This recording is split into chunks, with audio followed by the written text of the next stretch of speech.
বিসমিল্লাহির রহমানির রহিম। এখন বর্তমান অবস্থান হচ্ছে ব্রাহ্মণবাড়িয়া জেলার ঐতিহ্যবাহী কসবা উপজেলার কুটি বাজারে। আমরা এখন আসছি সাফা ট্যুরস অ্যান্ড ট্রাভেলস, যেটা বিশ্বের বিভিন্ন দেশে জনশক্তি রপ্তানি করে এবং স্বল্প মূল্যে সকল প্রকার এয়ার টিকিট, বিমানের টিকিট করেন এবং সকল দেশের ম্যান পাওয়ার করেন। এরকম একজন ব্যক্তি যিনি শুধু সমাজ সেবাই করে যাচ্ছেন মানুষের কল্যাণে, এবং পাশাপাশি বিভিন্ন ধরনের সাহিত্য সংস্কৃতি মনার একজন ব্যক্তিত্ব। আমরা কথা বলছি এখন সাফা ট্যুরস অ্যান্ড ট্রাভেলস এর স্বত্বাধিকারী মোহাম্মদ জুবায়ের আহমেদ সোহেল ভাইয়ের সাথে। উনি উনার প্রতিষ্ঠানের প্লাস সাহিত্য অঙ্গনের কিছু কথা আমাদের মাঝে উপস্থাপন করবেন। আচ্ছা, আসসালামু আলাইকুম সোহেল ভাই, কেমন আছেন? আসসালামু আলাইকুম ওয়া রাহমাতুল্লাহি ওয়া বারাকাতুহু। আলহামদুলিল্লাহ ভালো আছি, আপনি কেমন আছেন? জি, আলহামদুলিল্লাহ ভালো আছি। তো এখন আপনার যে প্রতিষ্ঠান সাহিত্য অঙ্গনের বিষয়ে একটু আমাদের দৈনিক আখাউড়া খবর, viral TV, Alo TV plus তিতমাত্রাকে একটু বলেন। আসসালামু আলাইকুম ওয়া রাহমাতুল্লাহি ওয়া বারাকাতুহু। আমি Mohammad Jubayer Ahmed Sohel, Safa tours and travels এর ওনার এবং স্বত্বাধিকারী। আমার অফিস হচ্ছে Brahmanbaria Kasba Kutibazar main road. Actually আমি দীর্ঘ 10 বছর প্লাস সিঙ্গাপুরের মাটিতে ছিলাম।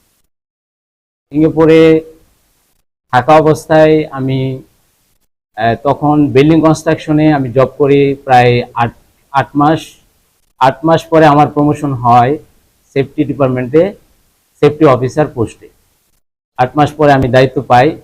আমি সিঙ্গাপুরে 10 মাস পরে আমি দায়িত্ব গ্রহণ করি, তখন সেফটি ডিপার্টমেন্টে সেফটি সুপারভাইজার হিসেবে। তারপর আমার প্রমোশন হয়, আমি বিভিন্ন পরীক্ষা দিই, সেফটি কোঅর্ডিনেটর হিসেবে আমি পরীক্ষা দিই। তখন পরীক্ষা উত্তীর্ণ হয়, তখন পরীক্ষা উত্তীর্ণ হওয়ার পর আমার বস আমাকে তখন দায়িত্ব দেয় সেফটি কোঅর্ডিনেটর হিসেবে বিল্ডিং কনস্ট্রাকশনে। সেই সুবাদে আমি দীর্ঘ 9 বছর প্লাস আমি সিঙ্গাপুরের মাটিতে সেফটি কোঅর্ডিনেটর হিসেবে জব করি। তার পাশাপাশি আমার বস আমাকে রেকমেন্ড করে তুমি ম্যান পাওয়ার হিসেবে কাজ করতে পারো সিঙ্গাপুরে। তখন আমি সিঙ্গাপুরে 2010, তখন আমার এক ফ্রেন্ড তার ছোট ভাইয়ের মাধ্যমে আমি তখন সিঙ্গাপুরে ওয়ার্ক পারমিট হিসেবে কাজ করি। সেই সুবাদে সিঙ্গাপুরে আমি প্রচুর লোক ওয়ার্ক পারমিট হিসেবে, ম্যান পাওয়ার হিসেবে আমি সাপ্লাই দেই। এবং সিঙ্গাপুরে থাকা অবস্থায় সেই বসের মাধ্যমে আমি আবার তখন বোনাই কাজ শুরু করি। বোনাই তখন আমি সরেজমিনে যাই, কিছু কাজ সরেজমিনে দেখি, দেখার পর তদন্ত করি যে কোম্পানিগুলোতে আমাদের বাংলাদেশের লোক, আমাদের লোকগুলা গেলে যে ভালো থাকবে, ভালো কাজ করবে। তখন আমি বোনাইয়ের ওয়ার্ক পারমিট নিয়ে তখন কাজ করি 2012 সাল থেকে। বোনাই থেকে শুরু করে আবার আমি তখন মালদ্বীপে যাই 2015 সালে। মালদ্বীপে 15 সালে আবার কিছু ওয়ার্ক পারমিটে কাজ করি। এবং তারপর আমি আবার এই সৌদিতে, তারপর মালয়েশিয়া এবং ইউরোপে কিছু দেশ আছে, হাঙ্গেরি, তারপর ক্রোয়েশিয়া এবং সার্বিয়াতে মোটামুটি আমার কিছু লোক ফ্লাইট হয়েছে, প্রায় 7 থেকে 8 জন লোক সার্বিয়াতে আমি ফ্লাইট করেছি। এবং হাঙ্গেরি আমার কিছু ওয়ার্ক পারমিট আসছে এবং কিছু ভিসা আমার স্টাম্পিং হয়েছে, এম্বাসি ফেসিং করছে, এবং কিছু ওয়ার্ক পারমিট আমার এমবেসি সামনে ফেসিং করাবো এবং করবে। ক্রোয়েশিয়াতে কিছু ফাইল জমা দিচ্ছি এবং সেই ফাইলগুলো ইনশাল্লাহ প্রসেসিং আছে।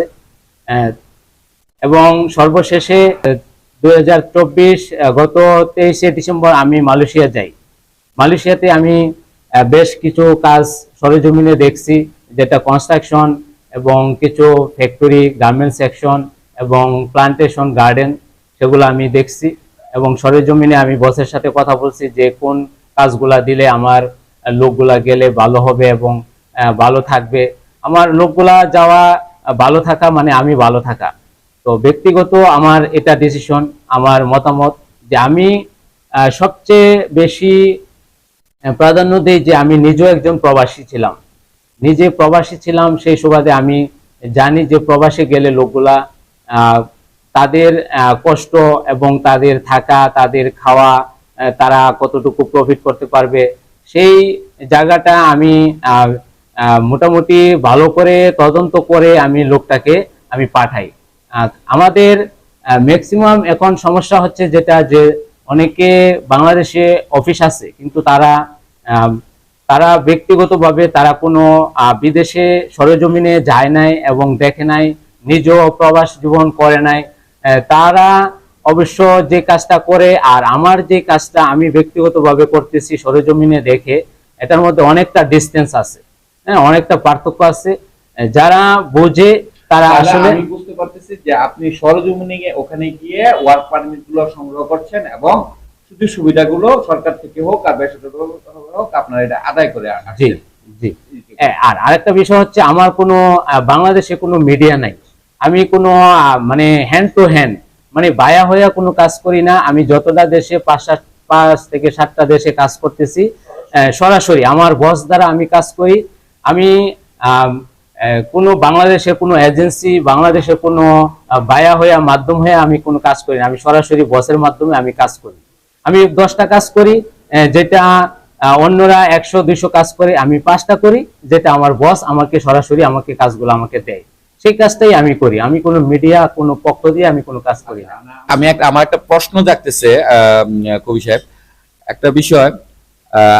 এখানে যেহেতু আপনি একজন সাহিত্যের অঙ্গনে উজ্জ্বল পুরুষ প্লাস একজন সংবাদ অনুরাগী, আচ্ছা এখন দৈনিক আখড়া খবর, তারপরে আলো টিভি প্লাস আপনার তিতাস সাহিত্য পরিষদ এবং আখড়া কবিগর সাহিত্য পরিষদের একজন ওনার হিসাবে আমি আসছিলাম আরেকজন ওনার কাছে। এখন আমার মাধ্যমে যারা ক্লায়েন্ট যাবে সততার সাথে, বিশ্বস্ততার সাথে আপনার মাধ্যমে, তাদেরকে কোনো ছাড় আছে কিনা এবং তাদের প্রতি কোনো আপনার ভালোবাসা আছে কিনা একটু কি জানাবেন? আছে, অবশ্যই ছাড় পাবে। তবে আমি আমার এটা এই জন্ম মৃত্যু আমি জানি না কতটুকু। আমি আমার এই ছোট সময় থেকে আমি যখন প্রবাসে যাই তখন থেকেই আমার একটা প্ল্যানিং ছিল, পরিকল্পনা ছিল যে আমি ট্রাভেল এজেন্সি করব, এবং যেটা মানুষ এটাকে খারাপ দৃষ্টিতে দেখে, তবে আমি আমার ব্যক্তিগত মতামত আমি দেখাতে চাই যে এটা খারাপ না, এটা খুব ভালো। হ্যাঁ, মানব সেবা আসলে করতে পারলে মানব সেবা খুব ভালো, আর যদি করার মতো করা না যায় তাহলে সেটা খুব খারাপ, মানুষে তাকে ব্যাড রিপোর্ট বা খারাপ জানবে। আমি চাই না যে আমার মাধ্যমে কোনো লোক গেলে যেটা খারাপ হবে, এবং অবশ্যই ছাড় পাবে। আমি চাই আমার মার্কেটিংটা ভালো হোক। আমার 2টা অফিস আছে, ঢাকাতেও আছে এবং কোটি বাজার মেইন রোডে সেটাও আছে। আমার অফিসিয়ালি যে চার্জ বা খরচ সেটা দিয়ে আল্লাহর রহমতে আমি চলতে পারলে, মোটামুটি সবার সহযোগিতা এবং দোয়া নিয়ে চলতে পারলে আমি যথেষ্ট, আল্লাহর কাছে শুকরিয়া। তবে আমি যে আমার একটাই রিকোয়েস্ট, আপনারা আমার কাছে সরাসরি আসবেন। হ্যাঁ, সরাসরি আসবেন, সরাসরি আমার সাথে কথা বলবেন। অনেকে জানতে চায় যে ফোনে, হ্যাঁ ভাই কত টাকা খরচ হবে, কত টাকা লাগবে বা কাজটা কি।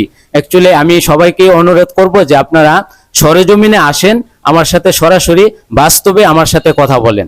হ্যাঁ, বাস্তবে কথা বলেন, আমি অনেক ডিসকাউন্ট করব, ছাড় দেব ইনশাল্লাহ আমার পক্ষ থেকে, ব্রাহ্মণবাড়িয়া তিতাস সাহিত্য পরিষদের পক্ষ থেকে। আপনি যে প্রবাসে নিজে থেকেছেন, এটার ভুক্তভোগী আপনি নিজেও। অনেক ক্ষেত্রে বিভিন্ন প্রচারণার অভাবে এগুলো সঠিকভাবে হাইলাইটিং হয় না, আবার অনেক ক্ষেত্রে অনেক দালালরা অথবা অনেক ট্রাভেলস এজেন্সির মালিকরা বিভিন্ন ধরনের প্রতারণামূলক আচরণে, আপনি বিকল্পভাবে নিজে যাচ্ছেন, নিজে গিয়ে বিভিন্ন ধরনের ওয়ার্ক পারমিট কালেকশন করতেছেন, বিভিন্ন ধরনের কাজ কালেকশন করতেছেন। তো এই বিষয়টা আমি আপনার কাছে জানতে চাচ্ছি, এই বিষয়টা সম্পর্কে আপনি একটু বলেন। ধন্যবাদ। আমি ওয়ার্ক পারমিট, আমি অনেকে আমাকে বলে যে আপনি কি প্রসেসিং করেন, ভিসাটা প্রসেসিং করেন? না, আমি ভিসা অ্যাকচুয়ালি আমি প্রসেসিং করি না। আমি মূল যে ভিসাটা আছে, মূল যে ভিসাটা বা ওয়ার্ক পারমিট বলেন যেই কোনো দেশের, আমাকে আমার বসে আমাকে সরাসরি কাজ দেয় যে জুবাইর, আপনি আমাকে 10টা বোনের কাজ আসছে, 10টা পাসপোর্ট আমাকে, 10টা বই আমাকে দিবেন। হ্যাঁ, তখন ওনারা বিভিন্ন ট্রেড চায়, যেমন আপনার পেইন্টার, মেশন, রাজমিস্ত্রি বলেন, কার্পেন্টার বলেন, স্টিল ফিক্সচার বলেন, ওয়েল্ডিং এর কাজ বলেন, বিশেষ করে যারা কাজ জানে তাদের ডিমান্ডটা এবং তাদের চাহিদাটা একটু বেশি।